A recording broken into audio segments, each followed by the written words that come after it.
My name is Gabe Huerta. I'm a captain for Los Angeles County Fire.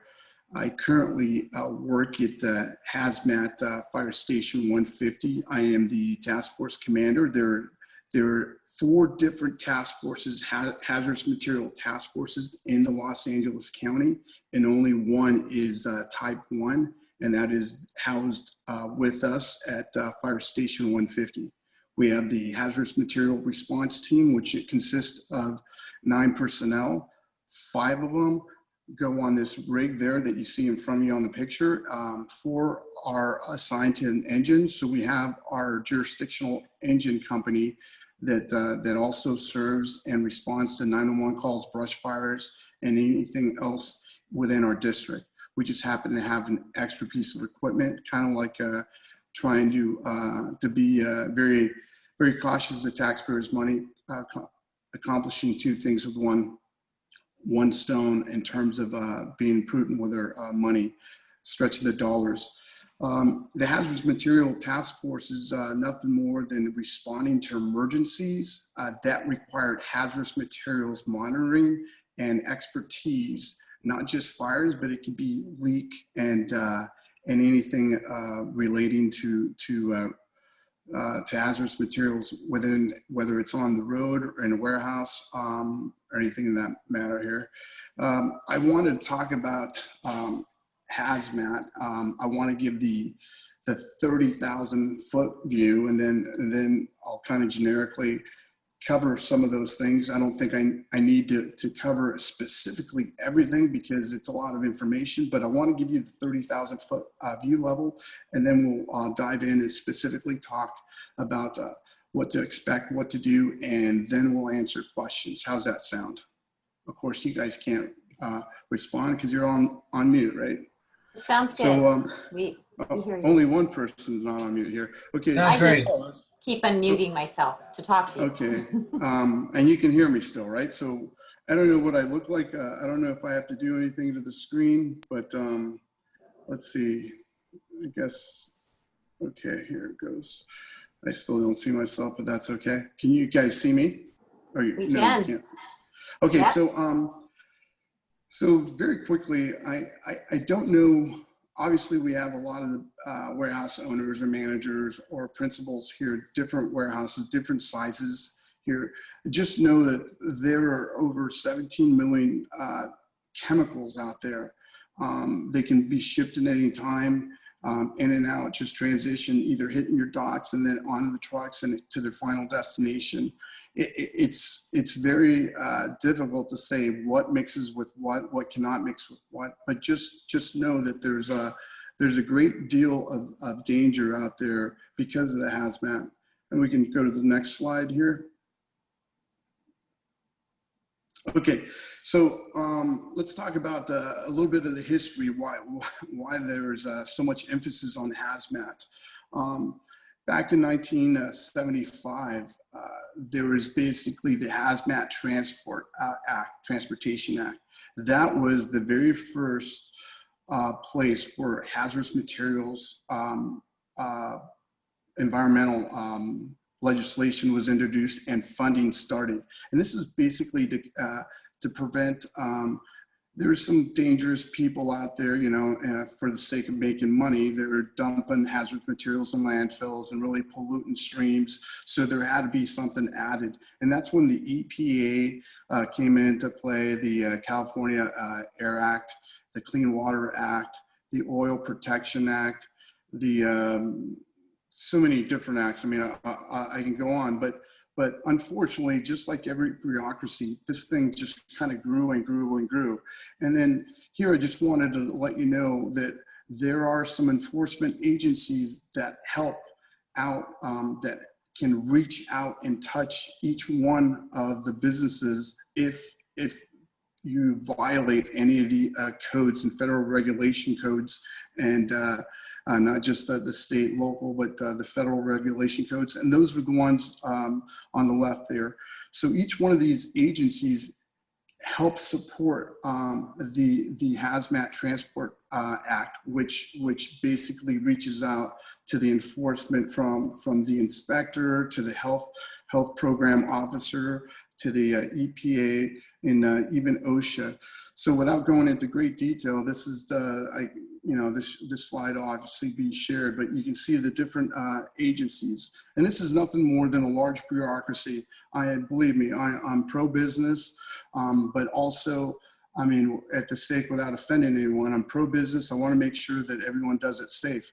Everything happens large in Texas, right? We have large fires, we have large incidents, large explosions. Their regulations are a little bit more lax.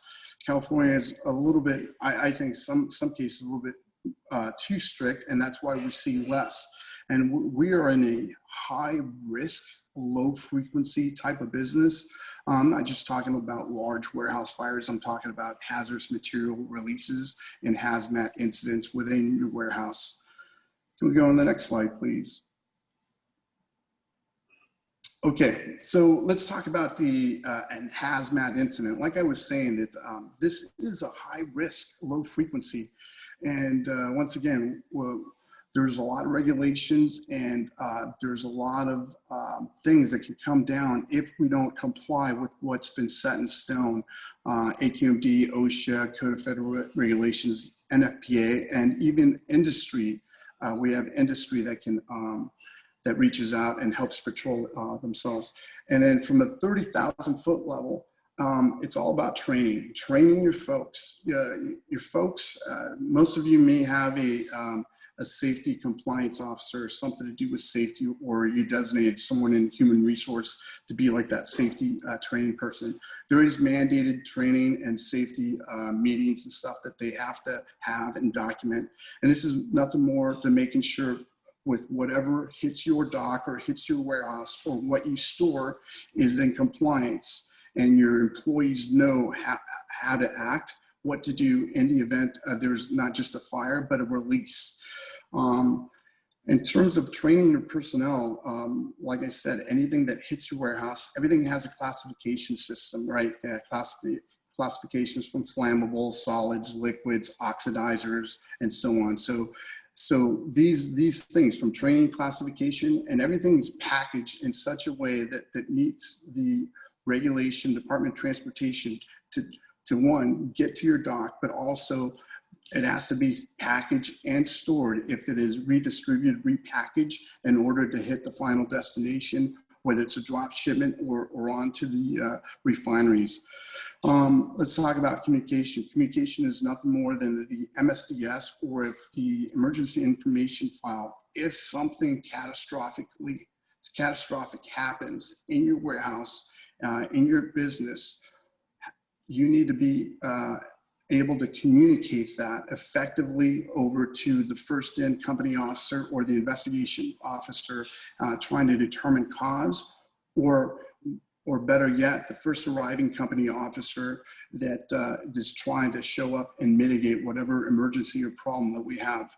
And then obviously, just like anything, there is the after action incident reporting. And then there is always, in a serious hazardous material or a large warehouse fire, there's always an after action review.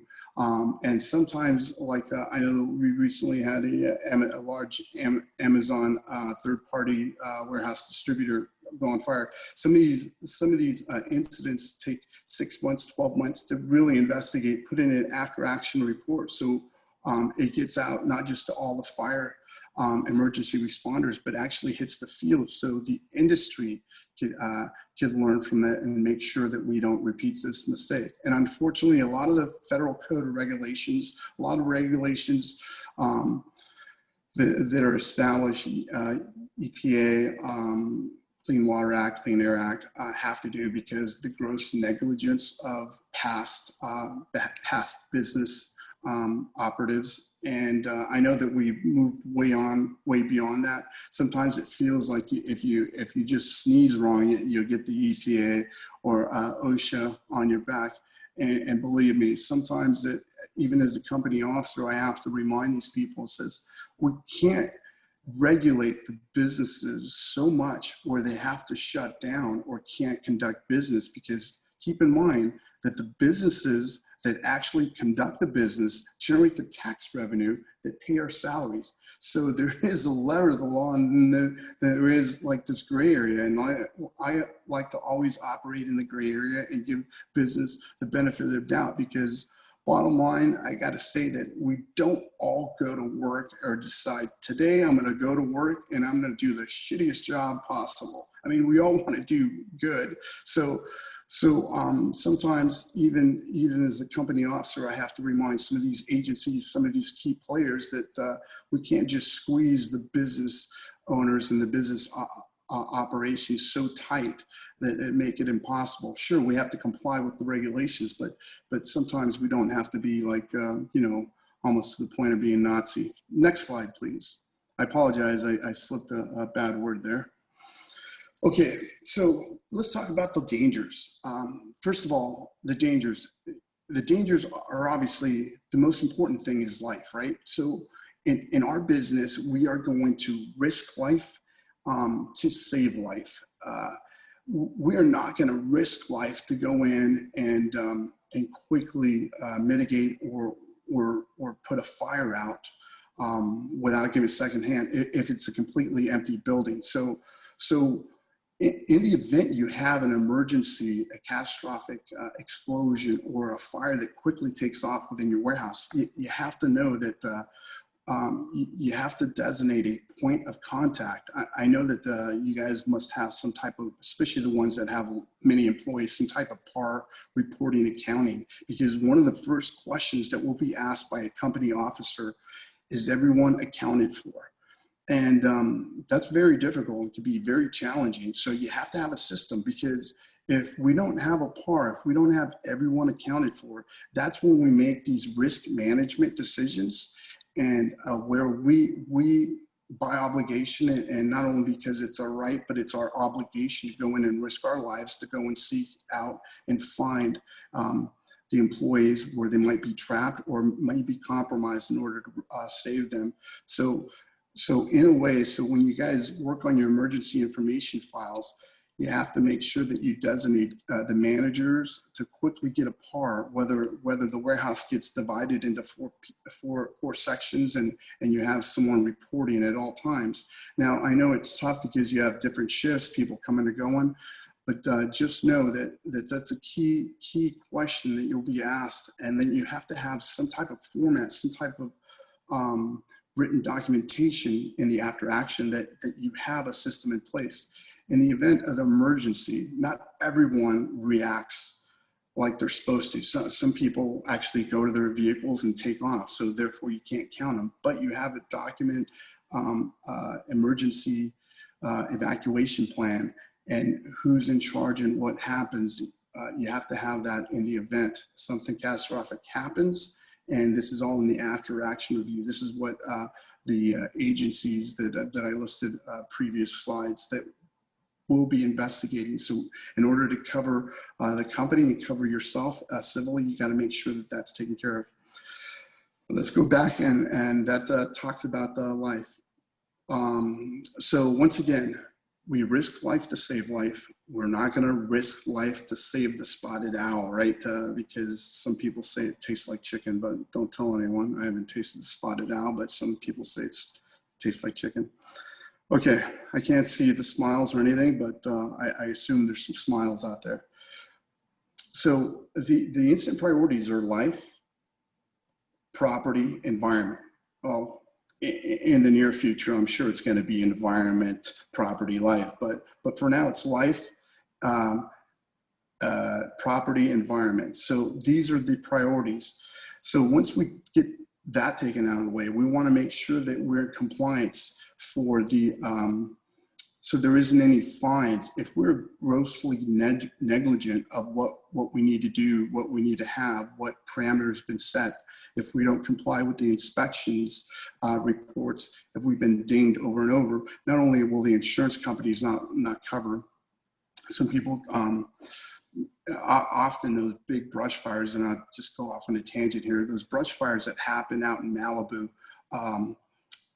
some of those people have been cited over the years, time and time again. And just like anything, there's a lot of fire captains that are subscribed to my area, my point of view, that we are going to write the citations. Well, it's not really a citation. Write a notice. You get a first notice, second notice, third notice, and it goes all in a file back in the station under your property.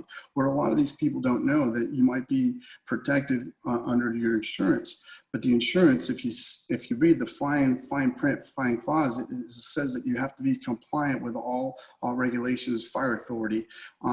So they go back to the station. They get their lawyers to pull that file, and they see that house was not compliant with brush clearance, and therefore it won't clear it. Same token, in a large warehouse fire, large establishment, you want to make sure you're compliant with all the regulations and you don't have any infractions in your file, because every business has a file back in their local jurisdictional fire station. They have a folder, and everything over the years go in there. Every documentation, every encounter, it gets filed in there. So you want to make sure you're compliant, because fines start at $25,000 civilly, but the fines for businesses are astronomical. And sometimes if it's found to be gross negligence and outside of the norm, doesn't even have to be malicious. They will force, and I've seen this, it's sad, they will force close a business or not renew their conditional use permit, which is basically operating the business. Getting back to prison. So if it's gross negligence, some of the dangers are obviously going to prison for any willful, crazy violations. I'm talking about taking some serious hazardous material stuff, and in order to cut corners, you don't want to pay the big hazardous material disposal fee. You start throwing that stuff in the dumpster, stuff like that can actually land you in prison, not just a fine. Now, I'm not here to scare everyone. I just want to cover some of the large dangers of hazardous materials within your warehouse or your place of business. So once again, everything else doesn't matter, but the one thing that's most important is obviously life. Everything else can be replaced, right? Everything else is tangible and can be replaced, but life is the most important thing that we as first responders care about. That other sideshow stuff, the administrative part of it, that really doesn't matter to us. And we're involved at some point, but that takes a back seat, because when it's time and when it's prime time, rocking and rolling, the only thing we want to know are there people inside and where are they located. Okay, can we go to the next slide, please? Okay, so let's talk about being prepared. So as a company officer, as a hazmat task force, if you happen to have, and you can take this just in general as a general warehouse fire or a hazmat incident within your warehouse. You may have chemicals, you may have safe chemicals, stable chemicals, everything's hunky-dory, but in the event that there is a forklift accident or two of the chemicals that are not designed to be mixed together, that we had no idea that you had, well, you had an idea because you know what hits your warehouse or not, but they mix, and then they put off a chemical reaction that can knock a lot of people unconscious and asphyxiation, or it's a warehouse fire. When a hazmat task force rolls up on scene, we roll up on scene on all second alarm commercial building fires. Large building fires, you're going to have one hazmat task force. If it goes to a third alarm, we'll have two task forces, but you're going to have well over 100 firefighters fighting this fire. The first company officer is going to come up to you. They're going to ask your subject matter expert, your point of contact. They're going to ask for life, right? That and be prepared. Make sure that all your inspections are in play. All your inspections are met. When you guys do the inspection, that you're compliant with not only anything that the inspectors had pointed out during the walkthrough, like exits blocked or the high pile storage is too much or excessive, or you don't meet those clearance. Make sure that you ask the officer, is this a verbal or are you writing it up? That's very important, because a verbal, I walk into businesses all the time and I say, hey, your fire extinguisher's out of date. And I know I'm being recorded, but here it goes. I'm close to retirement. What are they going to do? Take away my birthday? I'll say, hey, make sure that you get that updated before our next visit. Hey, can you get it updated soon though? Don't wait till next year. And 9 times out of 10, because it's a mom and pop shop and I know they're struggling, I'll just give them a verbal. Now, let's say I go into that place of business again and I say, hey, your fire extinguisher is out of compliance, 2 years old. Well, of course, I'm going to whip out and write it. So when inspectors are going through your shop once a year, they have to do an annual inspection. Whatever they point out, make sure that your representative from your company is actually writing everything down. And then at the very end, in a nice, polite way, ask them if this is a verbal or if they're going to write these things down, or tell them that, hey, that you're going to be on top of it. You're going to make sure you cover these specific items and then get back to them and seal the deal in writing. Say, not only are we going to cover it, but I'm going to give you a compliance email or a letter saying that we complied with all these requests. One, you never want to have anything written down in the event we have a catastrophic event, such as the picture there, right? Two, it's just anything that's written down now, it's now typed into the big database and it lives forever up in the web. So we just want to be very prudent, making sure that we conduct business accordingly, and then who the managers were. So that kind of tags you and it kind of follows you in the web. So, if you're a guy that always gets demerits and never compliant and you apply for another safety job or whatever in the future, they have a means of getting all this information. I know that they're not supposed to, but somehow they do. Okay, so we talked about inspections, training. So where was I? I tend to ramble on here. So we when we show up, we want to make sure that we talk to the person and we ask, where are the lives? Where are the souls? Where are people trapped? What happened? Okay, and that gives us a clue, because we have to do the risk analysis, whether we're going to order our men and their lives to go in there and perform a rescue. The best offense, the best defense is a very quick offense. So not just pulling lines and getting some water on the fire, but actually going in.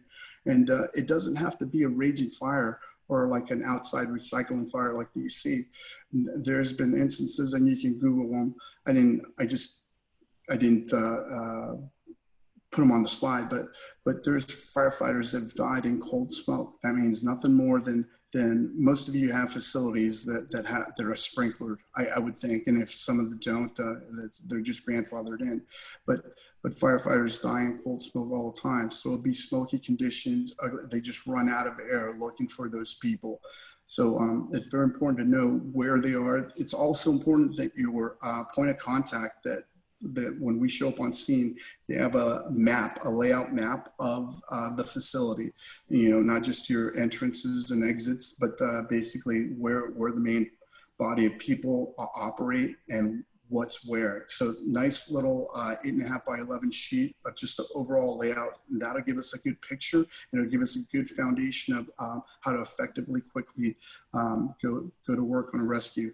And also, it's usually like your shop foreman or some first line supervisor in there should be with the reporting party, because that's the person that can tell us, hey, my forklift driver was working near these chemicals and there was an accident and the chemicals mixed. Well, then that's very important. And then it produced a cloud, we can breathe and we all exit the building. It's important for him to say, hey, it happened right here, so we can establish a plan, a rescue plan to go in and grab any victims in there. In addition to that, being prepared means having your MSDS sheets. That means every chemical, every hazardous material kept in that warehouse, whether you may have one of these warehouses that they just hit the dock for a day and then they get redistributed, reshipped. But you should have an MSDS sheet that everything that's housed or gets shipped in transit that hits your warehouse, you should have that document in your MSDS emergency information file, because Yeah, as like I said, we don't have a database, or we do have a database, excuse me, I misspoke. It's much quicker to get the MSDS sheet of the exact concentration, the exact product that hits your dock. We may have chlorine, but we don't know what concentration. We don't know if it's cut with anything else. You know what I mean? So it's very important to have your MSDS sheets and not just our generic ones for all the chemicals, because on top of those chemicals, everything's mixed and everything has a concentration, has a different flash point, a different vapor barrier, and it's just different. It acts different underwater, no water. So that's about the MSDS sheets. So this all comes down to being prepared, and nothing more than preparing your people. Your people are the number one tool out there that can obviously not just prevent accidents, to keep your workers' compensation dollars low, because we're all about keeping workers' comp low, right?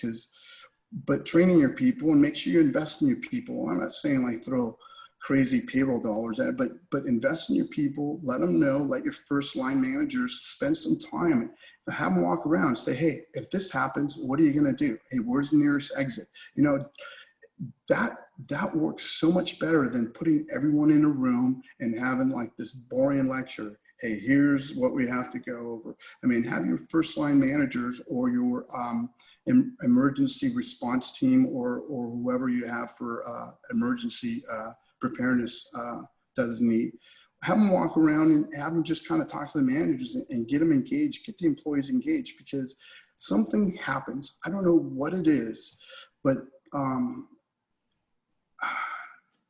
in an emergency, whether it's an explosion, fire, people do some random things, just things that are just like, because you don't know. Those of you who've been involved in that accidents and been involved in some serious trauma, something that impacts your life, you know what I'm talking about.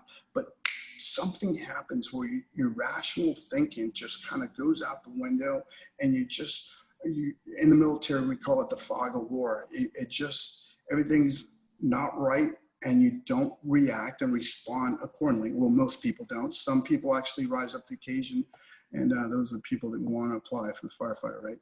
So building is burning, going one way as everyone else, and people are going this way. Those are the firefighters. But all kidding aside, you have to train your people and get them thinking about if this, then that. So being prepared, one of the other things we do in the event, like the warehouse fire that Amazon, I think there's like 40 employees and everyone's out safely and accounted for. Some of the questions that as a company officer we have to ask is, if I do absolutely nothing, if I don't risk my men's life so they can go home to their families, what's the worst that can happen? Well, what is the worst that can happen? Absolutely nothing, right? The insurance covers the building. But obviously we're not going to, 9.9 times out of 10, there's always reported people trapped inside. So we have to go in there and risk our lives. And that happens quite often. And quite often those people have already gone home. They're calling these people, and they finally answer their cell phone from home because they're just too freaked out. They don't want to hang around. Hazardous materials incidents happen too. If you have a gas release or some type of explosion, but it's not really fire, but it's this crazy turquoise cloud of just methyl, ethyl, bad stuff coming out of all orifices of the building. You have to ask, hey, what do you have in play in the emergency information file? Do you have a scrubbing system? Do you have a catch basin where any liquids or spills go into the catch basin and everything's caught? So we have to, one, mitigate the problem, mitigate the emergency, and then from there, the investigation happens, where we turn everything over to health hazmat. Health hazmat then obviously works with the business, and most businesses have an emergency information file, and they have a contract environmental cleanup company, which you have to negotiate these rates, because those that don't, they really get screwed on the pricing. When it comes to cleaning up any environmental cleanup, they charge up the yin yang. So make sure that if you don't have one, make sure you go out and you get a contract ahead of time and negotiate rates. Doesn't cost any money, just costs some payroll dollars. but your emergency person should have that. If he hasn't, shame on him. Anyway, so they turn everything over to the environmental cleanup company, and then our health hazmat, which is outside of the fire department for LA County, and it varies county to county and district to district, but 9 times out of 10 it happens this way. Fire goes back to the station because the emergency is mitigated, and then the environmental cleanup company starts taking everything away, and then they get supervised by the health hazmat. And then obviously all the other agencies, government agencies, start coming in and investigating. And boy, you would think that the airplane crashed because they just want to piece everything back together to account for every second. I mean, what employee was where at what time, all that crazy stuff. Sometimes I think they do it just to justify their pay. I apologize if there's any industry people out there in these agencies listening, but that was just my personal take, not the Captain Huerta from LA County Fire on that. Can we go to the next slide, please? Okay, so I talked about the subject matter expert coming out. Some of you just have the warehouse. Some of the businesses, I don't know. You may have just a warehouse where your product comes in and gets shipped out. It gets picked up by a third party, or it gets picked up by an actual a driver from your company, delivering it to a final destination for further processing or final. Just know, in the event that they get in an accident, that they're compliant with Department of Transportation placarding. As you can see on the bottom right-hand corner, there's placards there. Make sure they're in compliant with that, and also that they carry their shipping papers with them. And this is probably the most important, where I see smaller companies really go through the ringer, because once we put out the fire and all that water runoff is considered toxic water, right? So it has to, sometimes it goes into the dirt, sometimes into the storm drains, sometimes it goes far and causes a lot of damage, and it has to be scooped up. The topsoil, dirt, or whatever has to be cleaned up extremely, like you can eat off of it when they're done. But the environmental cleanup companies charge an arm and a leg to do that. So you got to make sure that the person who's driving has a point of contact with their company.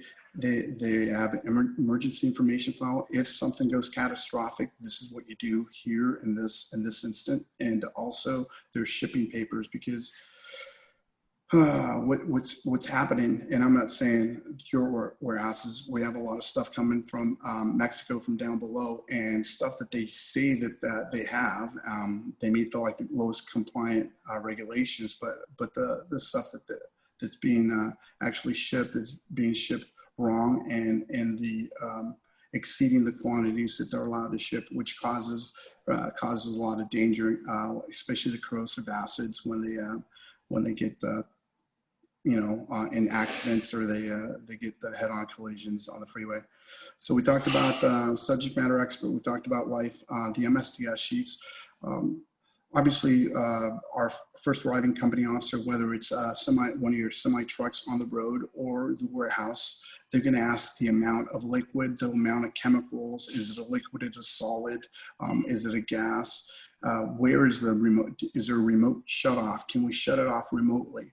And then the key question, we always hit our company officers: if you do absolutely nothing, what's the worst that can happen? Is it a finite amount where it can just bleed off into the air, and then let the Clean Water Act or Clean Air Act take care of it?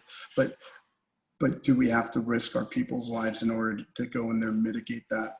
And that obviously, depending on all the information we gather from the MSTS, or the amount, obviously if there's employees or life trapped, that's a no-brainer. So once again, if then what? So once again, when we mitigate and when we take care of the problem or the situation or put out the fire, then we simply turn it over to Health Hazmat. And Health Hazmat has in Los Angeles County, and it usually the health officer, and they have their designees in every county, every city. They have they basically give the okay whether the business certain parts of the warehouse could be reoccupied, or what needs to take place in order for you guys to reoccupy and conduct business. And in terms of the insurance agency, got to make sure that the people are trained. Insurance company will be out asking crazy questions to your employees. Just tell them to refer everything to your management. Sometimes the employees want to feel important. They over exaggerate what happened. They overestimate what happened. It might be a 10, 15 gallon spill, but they'll say hundreds of gallons. You know what I mean? So got to make sure that unless they're qualified to talk, I wouldn't have them talk to the media or the insurance agencies. Let's see. Do we have a next slide? No, we don't. Okay, I think that might conclude.